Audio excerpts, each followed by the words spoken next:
Hello दोस्तों, मैं नवाज आप सभी का वेलकम करता हूं इस चैनल पर। We are back again with a new video of Excel series जिसमें हम बात करने वाले हैं एज कैलकुलेशन फंक्शन की। अगर आप एक्सेल इंटरव्यू के लिए जाते हो तो आपका टेक्निकल राउंड में ये जो सवाल होता है ये मोस्ट कॉमन सवाल होता है कि एज कैलकुलेट करके बताओ। ओके, तो चलिए हम वो एग्जांपल के साथ समझते हैं।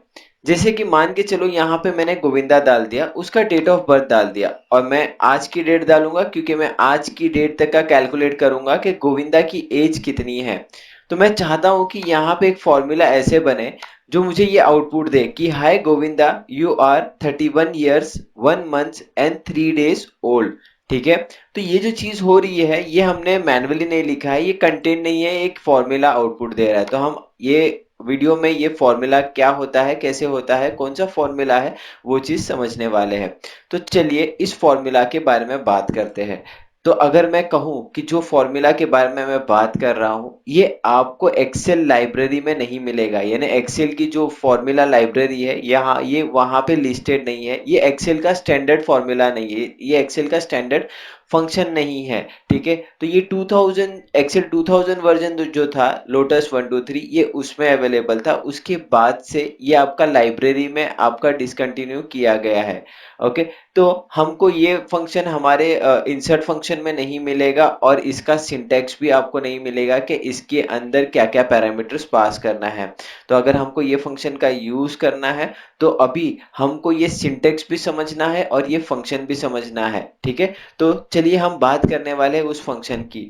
तो चलिए सबसे पहले हम समझते हैं कि हम कौन से फंक्शन की बात कर रहे हैं। तो ये जो फंक्शन है ये है डेट डिफरेंस फंक्शन। ठीक है, इसे ऐसे भी प्रोनाउंस किया जाता है डेट डिफ फंक्शन। ओके, तो यहाँ पे ये डेटेड इफ फंक्शन नहीं होता है, ये आपका डेट डिफ फंक्शन होता है। ओके, ओके, तो चलिए डेट डिफ जो फंक्शन है इसके पैरामीटर्स देखते हैं। ये 3 पैरामीटर्स के ऊपर काम करता है। ये सबसे पहला कहता है कि मुझे स्टार्टिंग डेट दो। स्टार्टिंग डेट का मतलब होता है कि आपको यहाँ पे डेट ऑफ बर्थ देना है आपका। ओके, उसके बाद बोलता है कि एंड डेट दो करके। अब एंड डेट जो होती है आपको कौन से डेट तक का कैलकुलेट करना है, ये होती है एंड डेट। और उसके बाद आता है यूनिट। यूनिट का मतलब होता है कि हमको जो भी डिफरेंस फाइंड करना है वो किस कौन से वे में डिफरेंस फाइंड करना है। तो अगर यूनिट की बात की जाए तो ये जो यूनिट है हमको यूनिट को एक टेक्स्ट देना होता है, जैसे कि Y M D, M D Y M या वाई डी। ओके, तो चलिए एक एक करके समझते हैं कि वाई देने से क्या होगा। तो अगर आप वाई देते हो तो उसका मतलब होता है कि ये दो डेट्स के बीच में कितने ईयर कंप्लीट हुए हैं ये बताता है, कितने ईयर कंप्लीट हुए हैं ये बताता है। अगर आप एम का यूज करते हैं तो ये बताता है कि ये दो डेट्स के बीच में how many months are completed, तो हमको ये बताता है कि कितने महीने कंप्लीट हुए हैं। और अगर डी का यूज करते हो तो यहाँ पे ये बताता है कि कितने डेज आपके कंप्लीट हुए हैं from start date to end date. Okay, अगर आप एमडी देते हो तो ये एमडी क्या करता है, डिफरेंस इन डेज बताता है इग्नोरिंग मंथ्स एंड ईयर। यहाँ पे आपका ये इग्नोर मंथ्स और ईयर्स को इग्नोर करता है और डेज कितने हुए ये बताता है। जैसे मान के चलिए मेरा जो बर्थडे है, अगर मान के चलिए मैं कहता हूँ कि मेरा बर्थडे है आपका 22 नवंबर को पास हो चुका है, 27 नवंबर 2019 को पास हो चुका है, राइट। तो अगर मैं यहाँ पे एमडी का यूज करूंगा तो मुझे यहाँ पे सिर्फ 2 डेज बताएगा, राइट, क्योंकि मेरा जो बर्थडे था वो आपका 22 नवंबर था और 22 नवंबर जो कि ये पास हो गया और आज की डेट जो है ये 24 आपकी 24 नवंबर है। तो यहाँ पे जो मंथ्स और ईयर इग्नोर हो जाते हैं तो सिर्फ आपको डेज डिफरेंस बताता है। वैसे ही अगर आप वाई एम डालते हो तो ये आपको मंथ डिफरेंस बताता है। अगर मान के चलिए सेम एग्जांपल अगर मैं ले लूँ यहाँ पे कि मैं कहता हूँ कि मेरा बर्थडे जो था 22 नवंबर को था और आज जो है 24 नवंबर है, तो अगर आप वाई एम का यूज करोगे तो ये 0 मंथ्स बताएगा क्योंकि अभी तक हमारा बर्थडे होने के बाद एक भी महीना कंप्लीट नहीं हुआ है, राइट। वैसे ही अगर आप वाई डी यूज करोगे तो ये आपको डेज डिफरेंस इन डेज बताएगा, इग्नोरिंग ईयर बताएगा। ठीक है, तो चलिए अब इस चीज को हम एक एक करके समझने की कोशिश करते हैं। ओके, तो सबसे पहला हम ये एग्जांपल को लेते हैं कि जैसे कि यहाँ पे 31 373 और आपका 11,356 जो आया है वो कैसे आया है वो बताता हूँ। तो टोटल इयर्स फ्रॉम बर्थ मुझे जानना है कि ये अगर ये आपका गोविंदा जो है ये आपका अक्टूबर 21 1988 को बॉर्न हुआ है, तो आज की डेट तक का इसको कितने ईयर्स कंप्लीट हुए हैं, मुझे ये फाइंड करना है। तो हम कैसे लिखेंगे मैं बताता हूँ आपको। तो यहाँ पे आपको शुरुआत करना है डेटेड इफ। देखिए मैं जैसे ही डेट डाल दिया, यहाँ पे डेटेड इफ फंक्शन लिस्ट नहीं हुआ है, इसी के लिए मैंने आपसे कहा था कि ये आपका स्टैंडर्ड फंक्शन नहीं है, ये एक्सेल की फंक्शन लाइब्रेरीज में लिस्टेड फंक्शन नहीं है। तो आपको ऐसे नहीं सोचना है कि ये फंक्शन मेरे इसमें सपोर्ट नहीं करता है या मेरे वर्जन पे वर्क नहीं करेगा, नहीं, ये सारे वर्जन पे वर्क करता है। आपको डेट डिफ लिखना है यहाँ पे, उसके बाद आपको पैरेंथेसिस ओपन करना है। देखिए पैरेंथेसिस ओपन करने के बाद भी अंदर क्या पैरामीटर्स पास करने हैं ये आता नहीं है, तो आपको वो सिंटेक्स मगअप करना होगा, जो कि 3 सिंटेक्स होता है। सबसे पहला होता है आपको डेट ऑफ बर्थ देना है, यानी स्टार्टिंग डेट देना। तो मेरा यहाँ पे स्टार्टिंग डेट जो है यहाँ पे है आपका D3 कॉलम में। उसके बाद आज तक का फाइंड करना है, तो आप यहाँ पे ये चीज दे सकते हो, टुडेज डेट दे सकते हो। अगर आपको आज का डेट फाइंड करना है तो आप टुडे का फॉर्मूला भी यूज कर सकते हो। तो चलिए हम यही कॉलम का देते हैं। अगर मान के चलिए अगर हमको कोई पर्टिकुलर डेट तक का ही फाइंड करना है तो हम ये कॉलम में मेंशन कर देंगे। तो मैंने यहाँ पे D4 दे दिया। उसके बाद यूनिट। अब मुझे यहाँ पे टोटल ईयर्स निकालना है, तो मैं यूनिट डबल कोट्स के अंदर वाई डालूंगा। जैसे कि मैंने कहा था यूनिट जो होते हैं ये आपका टेक्स्ट में हमको देना होता है, तो टेक्स्ट की शुरुआत डबल कोट्स में होती है, तो हम यहाँ पे वाई डाल देते हैं। तो देखिए ये बता रहा है कि 31 ईयर्स कंप्लीट हो चुके हैं गोविंदा को। तो जो भी 1988 का बॉर्न है उसको ये ईयर में 31 ईयर्स कंप्लीट हुए हैं। अगर बात करें कि यहाँ पे हमको ये जानना है कि टोटल मंथ्स कितने हुए हैं from the date of born, यानी जब भी डेट ऑफ बॉर्न से लेके अभी तक कितने मंथ्स कंप्लीट हुए हैं, तो हम यहाँ पे वापस से डेट डिफ फंक्शन डालेंगे। उसके बाद अगेन सेम स्टार्टिंग डेट, उसके बाद एंड डेट, और यहाँ पे हम एम सिर्फ डालेंगे बिकॉज मुझे टोटल मंथ्स फाइंड करना है कि स्टार्टिंग डेट से लेके अभी तक का कितने मंथ्स कंप्लीट हुए हैं। तो आपके 373 मंथ्स कंप्लीट हुए हैं।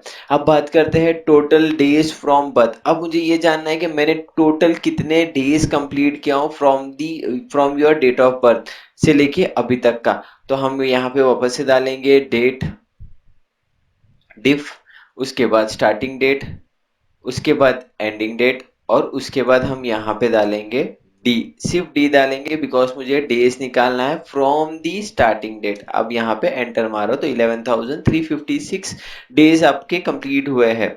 ओके, अब बात करते हैं इस थोड़े से कॉम्प्लेक्स फॉर्मूला के बारे में, जो कि ये मैसेज आ रहा है इसके। तो हमको यहाँ पे फाइंड करना है कि कितने ईयर्स कंप्लीट हुए हैं, और वो ईयर्स के बाद से लेके अभी तक का कितने मंथ्स कंप्लीट हुए हैं, और उसके बाद मंथ्स और ईयर्स को इग्नोर करके कितने डेज कंप्लीट हुए हैं, राइट।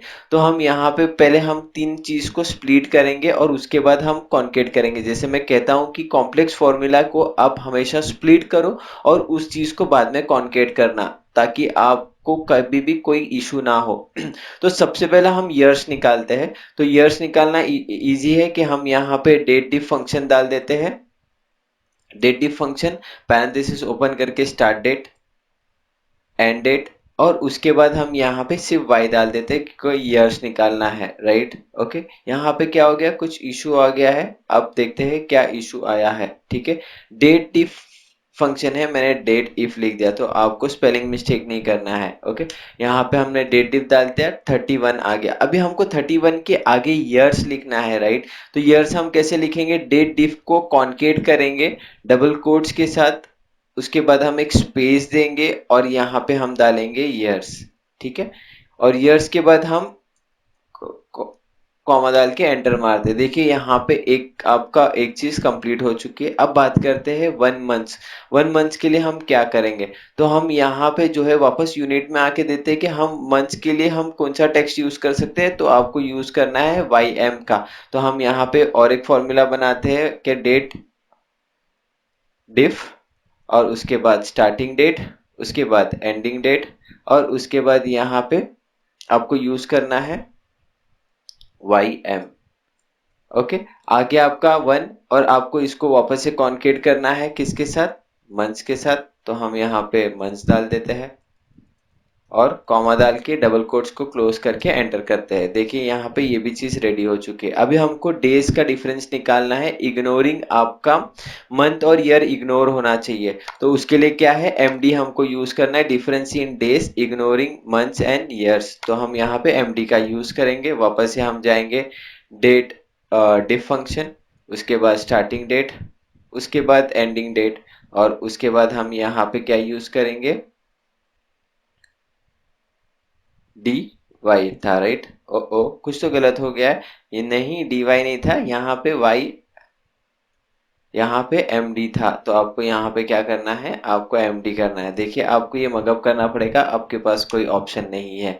ठीक है, यहाँ पे 3 आ चुका है। अब इसको आपको कॉन्केट करना है किसके साथ, डेज ओल्ड के साथ, और यहाँ पे आपका सेंटेंस क्लोज होगा तो हम यहाँ पे फुल स्टॉप डाल के एंटर हिट करते हैं। देखिए ये चीज आपकी बन चुकी है 3। अभी हम क्या करना है, हमको सबसे पहला शुरुआत करना है हाय गोविंदा। अब ये गोविंदा भी जो है ये आपका D2 कॉलम से आने वाला है, राइट। तो चलिए हम सबसे पहला इस चीज को हटाते हैं और लिखना शुरू करते हैं। तो हम यहाँ पे सबसे पहला डालेंगे, यहाँ पे हाई से शुरुआत करेंगे, बट हाई के बाद एक स्पेस होगा, और ये कॉन्केट होगा किसके साथ, जो भी D2 के अंदर कंटेंट होगा, नेम होगा, ये उसके साथ कॉन्टेंट कॉन्केट होगा। ठीक है, उसके बाद आपका वापस से एक स्पेस आएगा। अभी हमको लिखना है यू आर, ये जो चीज है ये आपकी फिक्स होगी, राइट। अब हाय गोविंदा यू आर तो आ गया, अभी हमको इसको कॉन्केट करना है ये फंक्शन के साथ। तो हम इस चीज को क्या करेंगे, इक्वल टू छोड़ के डेट डिफ से ये कॉपी कर लेंगे, और इस चीज को हम क्या करेंगे,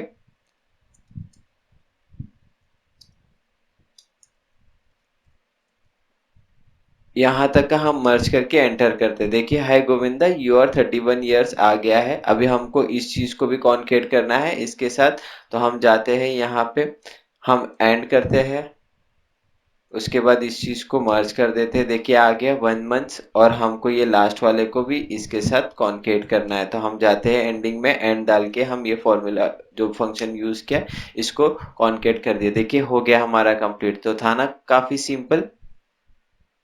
तो गाइस हमें अब ये सपोर्टिंग कॉलम की जरूरत नहीं है, तो आप ये सपोर्टिंग कॉलम को आप डिलीट कर सकते हो। और ये जो चीज है ये आपकी टेम्पलेट बन चुकी है। टेम्पलेट का मतलब ये हो गया कि हमने यहाँ पे सारे फॉर्मूलेस फिक्स करके रख दिए। बस आपको यहाँ पे आना है, जिसकी भी एज डालना है उसका नेम डालना है, और उसकी यहाँ पे डेट ऑफ बर्थ डालना है। जैसे कि मैं लेता हूँ रसिका, ठीक है, यहाँ पे मैं रसिका ले लेता हूँ, और यहाँ पे उनकी डेट ऑफ बर्थ डाल देता हूँ, जैसे कि है आपकी जून 21 1996 ले लेते हैं। तो यहाँ पे बता रहा है, देखो hi Rasika you are 23 years 5 months and 3 days old. तो इस तरह से ये टेम्पलेट आपका फिक्स हो चुका है। बट मैं चाहूंगा कि आप इस पे अच्छे से प्रैक्टिस कर लो, और ये जो 6 टेक्स्ट है आपके यूनिट है, ये 6 के 6 यूनिट आप आपके दिमाग में बिठा लो। बिकॉज ये ऑप्शंस हमारे को, ये पैरामीटर्स जो होते हैं हमारे को एक्सेल लाइब्रेरी के अंदर अवेलेबल नहीं है। और आप ये सिंटेक्स भी आपके दिमाग में बिठा लो, बिकॉज ये इंटरव्यूज में बहुत जगह पे पूछा जाता है कि आप एज कैलकुलेट करके बताओ, और यही पैटर्न में पूछा जाता है कि आपको ईयर्स मंथ्स और डेज का डिफरेंस निकाल के बताना है। तो आप इस चीज को आप चाहिए तो मगअप कर लो, या तो बेसिकली मैं कहूंगा कि कोई भी चीज मगअप मत कर लो, बेसिक अंडरस्टैंडिंग ले लो। क्योंकि अगर आपके पास बेसिक अंडरस्टैंडिंग होगा तो ये ईयर्स ऑन ईयर तक आपके दिमाग में फिट रहेगा। बट अगर आप मगअप करोगे तो आप 1-2 महीनों में ही इस चीज को भूल जाओगे। आपको ये वीडियो काफी यूजफुल और हेल्पफुल लगा होगा, तो इसी के साथ ये वीडियो को हम यहीं पे एंड करते हैं। और गाइस मैं जैसे हर बार कहता हूं कि ये वीडियो उन लोगों तक जरूर पहुंचाओ जो एक्सेल में एक्सपर्ट बनना चाहते हैं। तो हमारी फैमिली में और भी लोगों को ज्वाइन करो। तो इसी के साथ, like always, stay fit, stay tuned, stay healthy. Bye bye. See you soon with a new video.